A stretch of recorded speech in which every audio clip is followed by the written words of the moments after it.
तो सर्वप्रथम तो सबको जय माता दी मित्रों। तो कैसे हैं आप लोग? उम्मीद करता हूँ कि आप सब लोग बहुत ही खुश होंगे। तो आज का जो ये वीडियो है ये मैं चैत्र नवरात्र 2025 के लिए फुल डिटेल्स के साथ लेकर आया हूँ। तो सबसे पहले तो आपको चैत्र नवरात्र की हार्दिक शुभकामनाएं मित्रों, क्योंकि ये जो 9 दिन आए हैं ना, इनकी महिमा ही अलग है दोस्तों। ये 9 दिन हमें हमारी माँ के 9 रूपों की पूजा करने का अवसर देते हैं, जिसमें अपनी माता के 9 रूपों की पूजा करके उनसे प्रार्थना करते हैं, हे माँ जगदम्बा भवानी, हम पर अपनी कृपा दृष्टि बनाए रखना, हम पर अपना आशीर्वाद रखना माता, और हमारे सारे काम बनते रहें और आपका आशीर्वाद हम पे बना रहे। ऐसी हम कृपा मांगते हैं माता से, और माता भी हम पे कृपा करती है मित्रों। लेकिन इस बार चैत्र नवरात्र 2025 में जो हमारे नवरात्र के 9 दिन आए हैं, ये कई सारे प्रश्नों के साथ आए हैं। जैसा कि पहला प्रश्न तो यही है कि इस बार नवरात्र शुरू कब से? 29 तारीख से है या 30 तारीख से है? और दूसरा प्रश्न ये है कि जो नवरात्र की जो तिथियों में हेर फेर है, इससे नवरात्र 8 दिन बनाई जाएगी या 9 दिन? और उसके उपरांत सबसे बड़ा प्रश्न तो ये है कि जो इससे पहले पड़ने वाला साल का पहला सूर्य ग्रहण है, उसका हमारी नवरात्र पर क्या प्रभाव पड़ने वाला है? और उसके साथ ये भी कई लोग पूछना चाहते हैं कि जो नवरात्र में हम घट स्थापना करते हैं, यानी कि घट स्थापना का अर्थ होता है दोस्तों जो कलश और जो चौकी हम लगाते हैं भगवान के समीप, माता के समीप, तो उसको जो कहते हैं कलश पूजन वगैरह को हम कहते हैं घट स्थापना। तो घट स्थापना का जो मुहूर्त है वो मुहूर्त क्या है और किस दिन क्या करना है, ये भी लोग जानना चाहते हैं। तो इन सभी प्रश्नों का मैं आपको उत्तर दूंगा और इसी के साथ आपको मुहूर्त भी बताऊंगा। तो ये सब जानने के लिए इस वीडियो को आपको अंत तक देखना है और जुड़े रहना है। कहीं भी आप स्किप करेंगे अगर वीडियो को तो आप समझ नहीं पाएंगे। तो पूरा वीडियो देखिए और समझिए कि किस दिन क्या है।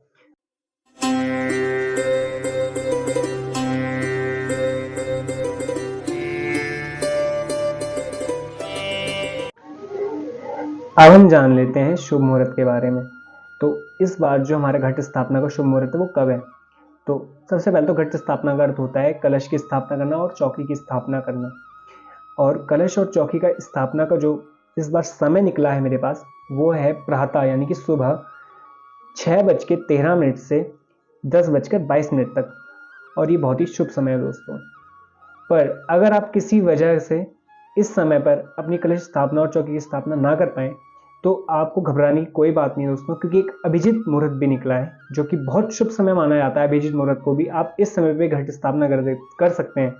तो इसका जो मुहूर्त है वो मेरे पास है 12:01 से 12:50 तक। और ये भी बहुत शुभ समय है दोस्तों। इस समय पे घट स्थापना करने से आपको पूर्ण ही फल की प्राप्ति होगी।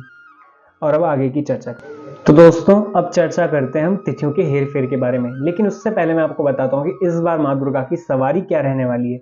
तो जैसा कि हम सब अब जान ही चुके हैं कि नवरात्रि 30 मार्च यानी कि रविवार के दिन की है। तो रविवार को माना गया है दोस्तों कि हाथी पे सवार होकर माँ दुर्गा निकलती हैं। और हाथी की सवारी का अर्थ है बहुत ही शुभ समय, क्योंकि हाथी की सवारी को बहुत ही अच्छा माना गया है, बहुत ही शुभ समय माना गया है। तो इस बार ज़्यादा लाभ की आशा रख सकते हैं आप। और इसी के साथ मैं आपको बताने वाला हूँ नवमी और अष्टमी की तिथियां किस प्रकार पड़ने वाली। तो सर्वप्रथम बात कर लेते हैं अष्टमी यानी दुर्गाष्टमी की बात कर लेते हैं। तो दुर्गाष्टमी जो है 5 अप्रैल 2025 की निकली है यहाँ पर। और उसी के बाद नवमी जो है वो हमारी निकली है 6 अप्रैल 2025 की। और यही दो तिथियां हैं दोस्तों जिसमें ज़्यादातर लोग अपने व्रतों का पारायण किया करते हैं। तो ये जानना आपके लिए ज़्यादा जरूरी था। अब आगे चर्चा कर लेते हैं कि किस प्रकार किस दिन क्या पूजन किया जाएगा और तिथियां कहाँ आगे पीछे हो रही है, कहाँ फेरबदल है। तो सर्वप्रथम जो दोस्तों मेरे पास निकला है 30 मार्च को हमें घट स्थापना के बाद माँ शैलपुत्री का पूजन करना है। और उसके बाद जो अगला दिन है यानी कि 31 तारीख, इसी दिन हमारी जो दो तिथियां हैं मिक्स हो रही हैं, मतलब आपस में उनका जोड़ हो रहा है। तो अब इस दिन हम क्या कर सकते हैं? तो इस दिन हमें दो माताओं की पूजा एक साथ करनी है, जैसे कि माँ ब्रह्मचारिणी और माँ चंद्रघंटा का पूजन हमें एक साथ करना है। तो यहाँ तक आप अब समझ चुके होंगे। अब इसके बाद हमें अगले दिन से क्रमशः जो हम पूजन करते हैं, जैसे कि माँ कूष्मांडा, माँ स्कंद माता, माँ कात्यायनी, माँ कालरात्रि व माँ महागौरी, और उसके उपरांत अंत में माँ सिद्धिदात्री का जो हम पूजन करते हैं वो हमें क्रमशः ही करना है। तो अब आप समझ गए होंगे दोस्तों कि कहाँ जो ये हम कह रहे हैं कि 8 और 9 दिन की पड़ रही नवरात्रि, वो यहीं ये जो बीच में हमने 2 दिन की पूजा की ना अगले दिन पहले दिन के बाद, तो यहाँ पे जो ये सारा मेल जोल हो रहा है, इस कारण ये जो कंफ्यूजन हो रही है। तो उम्मीद करता हूँ कि आपकी कंफ्यूजन काफी हद तक क्लियर होगी। अब चर्चा कर लेते हैं दुर्गाष्टमी व रामनवमी के बारे में। तो ये जो 2 तिथियां हैं ये भी आपस में गठजोड़ होकर आएंगी, पर इसके बारे में आपको सरलता से समझा देता हूँ। तो सबसे पहले आपको यह ध्यान रखना है कि जिस दिन आप महागौरी का पूजन करें, यानी कि 5 तारीख को अष्टमी के दिन जिस दिन आप महागौरी का पूजन करें, उसी दिन, क्योंकि हमारी जो नवमी की तिथि उसी दिन शाम 7:27 से लग रही है और अगले दिन 6 अप्रैल को 6:23 तक है, तो हमें उसी दिन शाम के समय भी आप जो है पूजन कर सकते हैं माँ सिद्धिदात्री का। बाकी अगर आप कंफ्यूज ना होना चाहें तो देखिए श्रद्धा की बात है, तो आप अगले दिन भी पूजन कर सकते हैं, लेकिन अगर ज़्यादा सही तभी रहेगा कि आप अगर कर पाएँ, अगर उचित लगे आपको तो आप उस दिन भी कर सकते हैं। बाकी आपका अगर कोई संकल्प है कि नहीं जी हम ऐसे ही करते हैं, तो वो अलग चीज़ है। तो बाकी यही था कि अष्टमी नवमी में भी आप कंफ्यूज ना हो, इसलिए मैंने आपको ये बता दिया। तो अब कर लेते हैं आगे चर्चा पारायण के बारे में। तो हम चर्चा कर लेते हैं दशमी तिथि व व्रत पारायण के ऊपर। तो दशमी तिथि जो रहेगी हमारे दोस्तों, वो रहेगी 6 अप्रैल को शाम 7:24 से अगले दिन 7 अप्रैल को रात्रि 8 बजे तक। तो ये हमारी दशमी तिथि रहेगी। अब हम बात करते हैं व्रत पारायण के ऊपर। तो हमारे देश में दोस्तों ज़्यादातर अष्टमी व नवमी के दिन व्रत पारायण किया जाता है।